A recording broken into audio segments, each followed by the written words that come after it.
Hello അസ്സലാമു അലൈക്കും. ഇന്ന് നമുക്കൊരു ചിക്കൻ മന്തിൻ്റെ റെസിപ്പി നോക്കിയാൽ ഒരു സിമ്പിളായിട്ടുള്ള മന്തിയാണ് കേട്ടോ. അപ്പോൾ ഞാനൊരു കെ ജി ബസുമതി റൈസ് ഞാൻ അരമണിക്കൂർ മുന്നേ കുതിർത്താൻ വെച്ചാണ് കേട്ടോ. ഒരു വലിയ ഉള്ളി, 2 പച്ചമുളക്, 3-4 വെളുത്തുള്ളി, ഒരു മാഗി ക്യൂബ്, ഒരു തക്കാളി, ഇതൊക്കെ പാടി നമുക്ക് മിക്സീൻ്റെ ജാറിലിട്ടാണ് നല്ല പേസ്റ്റാക്കി അരച്ചെടുക്കാം കേട്ടോ. ഇതെന്തിനാന്ന് വെച്ചാൽ മന്തിയിൽ പ്രത്യേകിച്ചൊരു മസാലയൊന്നും ഉണ്ടാവില്ലല്ലോ, പക്ഷേ ഇത് പേസ്റ്റാക്കി ചേർക്കുമ്പോൾ മന്തിക്ക് ഇത്തിരി ഒരു ഗ്രേവി ഉണ്ടാവും കേട്ടോ. നല്ല ടേസ്റ്റുമാണ്. ഒന്ന് ട്രൈ ചെയ്ത് നോക്കിയാണ് കേട്ടോ. ഞാൻ ഇങ്ങനെയാണ് കേട്ടോ മന്തി ഉണ്ടാക്കൽ. അപ്പോൾ ഞാനൊരു 3/4 കിലോ ചിക്കൻ എടുത്താണ്. ഒരു ക്യാപ്സിക്കം, ഒരു ഇത്തിരി മല്ലിയില, മന്തി മസാല, മാഗി ക്യൂബ്, ഉണക്കനാരങ്ങ കേട്ടോ. അപ്പോൾ ഇനി മന്തി ഉണ്ടാക്കാൻ നമുക്ക് ചിക്കനിലേക്ക് നമ്മൾ നേരത്തെ അരച്ച് വെച്ചിരുന്ന പേസ്റ്റ് ഉണ്ടല്ലോ, അത് ചേർത്ത് കൊടുക്കാം കേട്ടോ. അത് ചേർത്തതിന് ശേഷം ഞാൻ ഒരു ക്യാപ്സിക്കോ ചെറുതായി കട്ടാക്കിയത് ചേർക്കേണ്ടത്. ക്യാപ്സിക്കോ നിർബന്ധമില്ല, എൻ്റെ കയ്യിലുണ്ടായപ്പോൾ ചേർത്തെന്ന് മാത്രമേ ഉള്ളൂ കേട്ടോ. ഇനി നമുക്ക് മാഗി ക്യൂബ് പൊടിച്ച് ചേർത്ത് കൊടുക്കാം കേട്ടോ. ഒരു മാഗി ക്യൂബ് നേരത്തെ നമ്മൾ മസാലയിൽ ചേർത്താണ്, ഇത് അതിൻ്റെ ബാക്കിയാണ്.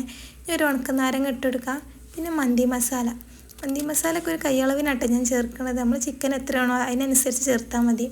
അപ്പം മന്തി മസാല നമ്മൾ വീട്ടിൽ തന്നെ തയ്യാറാക്കിയിട്ടുള്ള മന്തി മസാലയാണ് കേട്ടോ, അല്ല പുറത്തുനിന്ന് വാങ്ങിയിട്ടൊന്നുമല്ല കേട്ടോ. നമ്മൾ ഉണ്ടാക്കുന്ന മസാലക്കാണ് ഒരു പ്രത്യേക സ്മെല്ലും ടേസ്റ്റും എന്നാണ് എനിക്ക് തോന്നുന്നത്. പിന്നെ അതിലേക്ക് മന്തിയല്ല, അപ്പോൾ ഒരു കളർ വേണമല്ലോ, അപ്പോൾ ഞാൻ ഇത്തിരി റെഡ് കളർ ചേർക്കുന്നുണ്ട്. റെഡ് കളറും ചേർത്തതിന് ശേഷം ഒരു 1/2 കപ്പ് സൺഫ്ലവർ ഓയിൽ ചേർക്കുന്നുണ്ട് കേട്ടോ. സൺഫ്ലവർ ഓയിലും ചേർക്കുക, സാധാ ഓയിലും ചേർക്കുക, അതിനൊന്നും കുഴപ്പമില്ല കേട്ടോ. ഓയിൽ ഏതായാലും പ്രശ്നമൊന്നുമില്ല.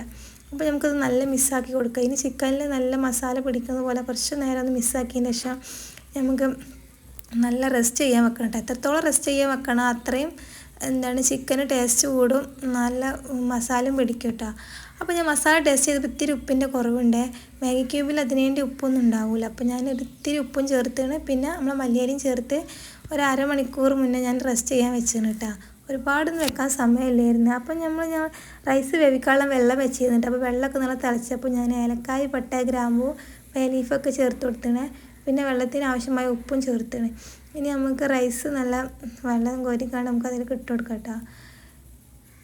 അപ്പോൾ വെള്ളമൊക്കെ നല്ല തിളച്ച് സെറ്റായി വന്നിട്ടുണ്ട്. അപ്പോൾ ഞാൻ റൈസൊക്കെ നല്ല വെന്ത് വന്നതാണ്. അപ്പോൾ മസാല ഞാൻ അടുപ്പത്ത് വെച്ചിരുന്നു കേട്ടോ. അപ്പോൾ മസാല നല്ല സെറ്റായി വന്നിരിക്കണം കേട്ടോ. നമ്മൾ വിറകടുപ്പിൽ വെക്കണോണ്ട് തന്നെ ചിക്കനൊക്കെ നല്ല സോഫ്റ്റായി കിട്ടും കേട്ടോ. അപ്പോൾ നല്ല ചിക്കനൊക്കെ വെന്ത് വന്ന സമയത്ത് ഞാൻ നമ്മൾ റൈസ് മേലേക്ക് ഇട്ട് കൊടുക്കണം കേട്ടോ. റൈസ് ഒരുപാടാണ് വേവിക്കരുത് കേട്ടോ. റൈസ് നല്ല പാകം വേവിലാക്കിയാണ് റൈസ് എടുക്കണം. അപ്പോൾ റൈസൊക്കെ ഇട്ട് കൊടുത്തതിന് ശേഷം നമുക്ക് മേലേക്ക് മന്തി മസാല ഇട്ട് കൊടുക്കാം കേട്ടോ. മന്തി മസാല നമ്മൾ വീട്ടിലുണ്ടാക്കണോണ്ട് തന്നെ നല്ല സ്മെല്ലുമാണ് കേട്ടോ. മന്തി മസാലക്ക് നല്ല ടേസ്റ്റുമാണ്. ഇനി ഒരു 3-4 പച്ചമുളക് എടുത്തുകൊണ്ട് ഞാൻ കുത്തനെ വെച്ച് കൊടുക്കണ്ടേ. ഇതൊക്കെ ഓപ്ഷണലാണ് കേട്ടോ, പക്ഷെ കാണാനൊരു ഭംഗിയാണ്. മന്തിയല്ലേ, അപ്പോൾ ഒരു രസമല്ലേ കാണാൻ, പ്രത്യേകിച്ചൊരു മസാലകളൊന്നും ഇല്ലാത്തല്ലേ. അപ്പോൾ ഞാൻ കളറിനായിട്ട് ഇത്തിരി മഞ്ഞൾപ്പൊടി കലക്കിയ വെള്ളം അതും ചേർത്ത് കൊടുക്കണ്ടേ. ഇനി നമുക്ക് മന്തിക്കൊരു ഇതൊക്കെ പുകേൻ്റെ ഒരു സ്മെല്ലൊക്കെ വേണമല്ലോ. അപ്പോൾ ഞാൻ അടുപ്പിൽ നിന്ന് തന്നെ ഒരു കണലൊരു ചെറിയ പാത്രത്തിൽ ഇട്ട് കൊടുത്തണേ. അതിലേക്ക് ഇത്തിരി ഓയിലും ചേർത്തുകൊണ്ട് നമുക്ക് ആ ഓയിൽ ചേർക്കുന്ന സമയത്ത് തന്നെ നല്ല പുക വരും കേട്ടോ. ആ പുക വരുന്ന സമയത്ത് തന്നെ നമുക്ക് അടച്ചു കൊടുക്കുക. അപ്പോൾ ആ പുകയൊക്കെ നല്ല റൈസിൽ പിടിച്ച് നല്ല സെറ്റായി കിട്ടും കേട്ടോ. അപ്പോൾ നല്ല അടിപൊളി മന്തിയാണ് കേട്ടോ. അപ്പോൾ എല്ലാവരും ട്രൈ ചെയ്ത് നോക്കുക. ഇഷ്ടപ്പെട്ടാൽ ലൈക്ക് ചെയ്യുക, ഷെയർ ചെയ്യുക, സബ്സ്ക്രൈബ് ചെയ്യുക.